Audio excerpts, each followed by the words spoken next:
WhatsApp for business marketing. Hey everyone, welcome back to our channel. In today's video, we're going to learn how we can figure out how we can use our WhatsApp business for marketing. So make sure to watch the video till the end.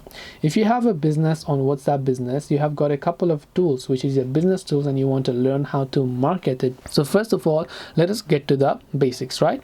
WhatsApp marketing is a type of messenger marketing that involves promoting a brand through WhatsApp. It can help businesses in these ways by building relationships with customers, increasing sales, and lower marketing costs, so you don't have to spend more on marketing.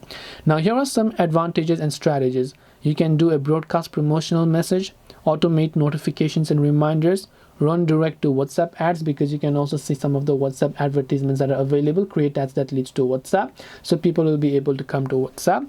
You can send WhatsApp retargeting campaigns, send carousel messages, showcase products via WhatsApp. So this way you should be able to use WhatsApp business for marketing.